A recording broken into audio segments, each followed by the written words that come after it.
A little bit of motion.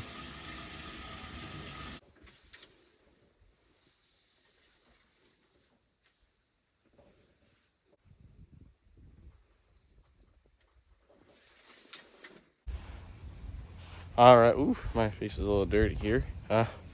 Both combines are ready to go. Leaf blowed all off, or fairly.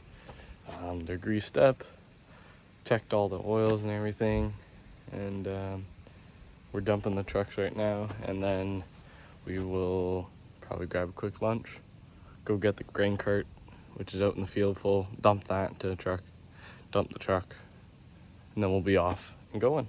So I'll see you when that's all done, most likely.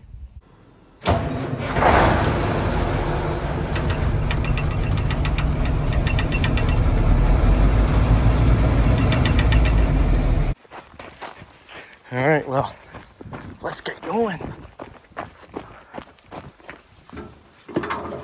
Wait, this isn't my combine. I'll bring it anyways.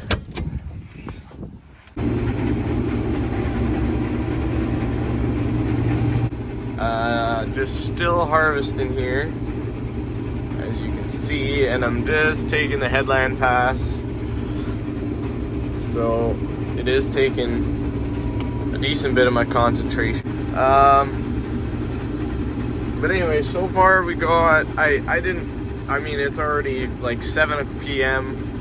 We started today much earlier, but I mean, I didn't want to really bore you guys with just going up and down the field, which, I mean, has been pretty much it, because it's been pretty decently smooth harvest. But yeah, anyways, so this is where the bush line, actually, that in an earlier video in the springtime I was cleaning up a bunch of trees and stuff.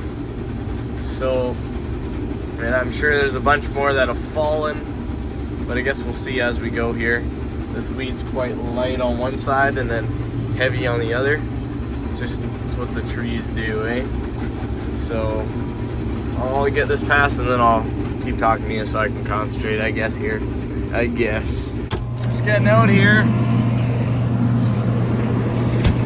because my knife is annoying me.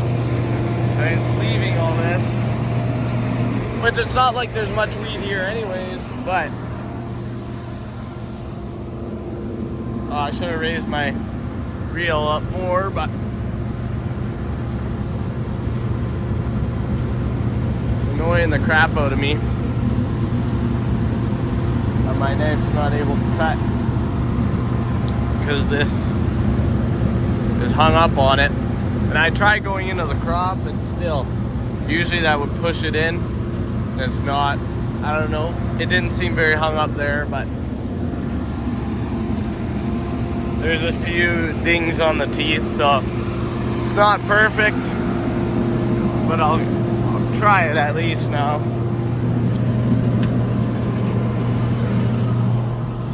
Oof, my cab's dirty.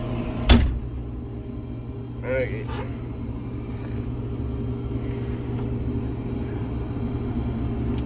That on there.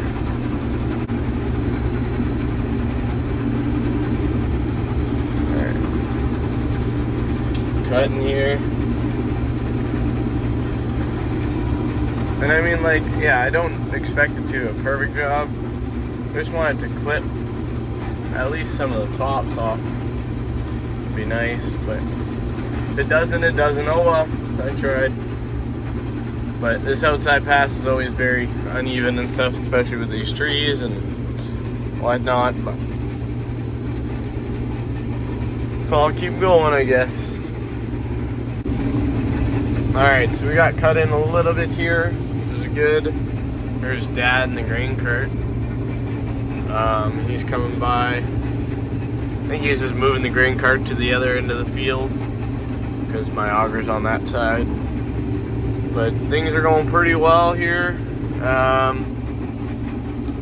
Yeah, I mean, we're still going, really. I mean, things are just kind of pattern rhythm right now, up and down, and keeping the pushing the combine, getting the acres and bushels in. So yeah. So sorry for that kind of abrupt stop. I was getting a phone call anyways, but you guys might be wondering why we're cutting so low, well, low-ish for wheat when the heads are all up high, unlike peas. Like peas, we have to cut low because the pods droop low and they grow on the plant very low, and the plants tend to lean over and such. But wheat, the crop's all up top, so why wouldn't you just skin the top?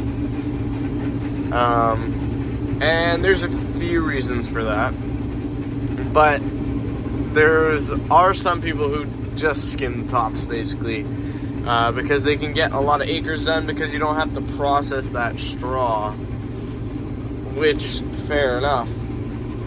But we have 2 combines, and for the amount of acres that we have, which isn't like overly that much for how many combines, how much combine we have, we take the extra time and we chop it down nice like that.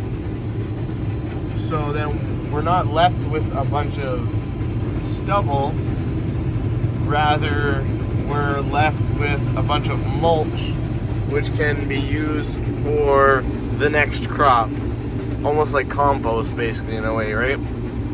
And incorporating that back into the soil, compared to, I mean, if we cut the stubble high, we would incorporate it maybe in 3-4 years, but it doesn't build up the soil the same, and the nutrients aren't, like, in that stubble won't be the same as it is when it's just mulched down on the ground and all chopped up, like for a seed bed.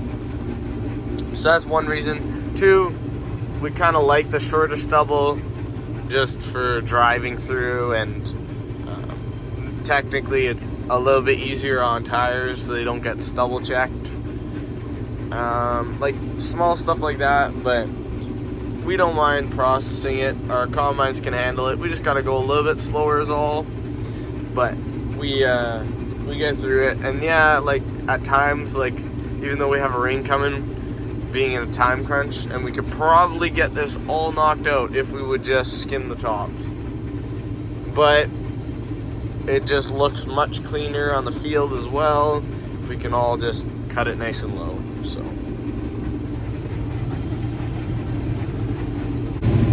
now, like I said, some benefits to just chopping the top would be going much faster, as well as less wear on your machine because you're not putting that extra straw through it.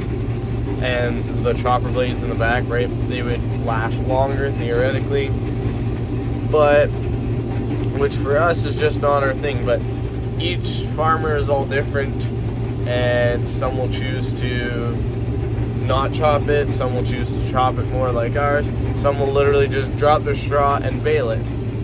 Each farmer has their own way of doing it and their own reasons, and it's all good. This is how we found works out pretty good, and we like the finish it does and everything. So I'm turning here, so 1 sec.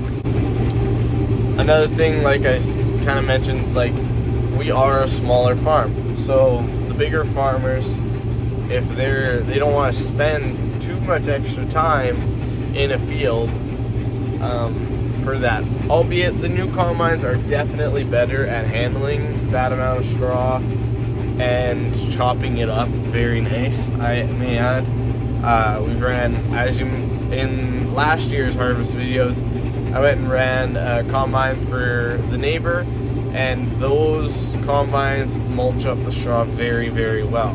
They have like an upgrade as well to chop the straw better, but those do a great job. Ours, not bad. They do a not bad job. It still is a pretty good finish, so we can still be happy with it. Alright, coming into the end here.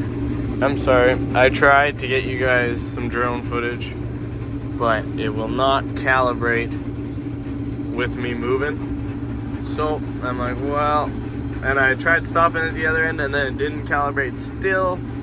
I don't know, something to do maybe with the GPS being right here and stuff. It said not to be near any connections and devices, so I don't know, that might not work, but oh well. We're pushing a pretty full bucket right now. The full alarm hasn't come on yet, and I'm pretty much at the end though, so there is that. So hey mate, I think I'll be fine. I did an extra round this time and it fit, so I might do that next time. I guess we'll see, but either way I'll get dumping this, and then yeah, I mean, just keep on going pretty much.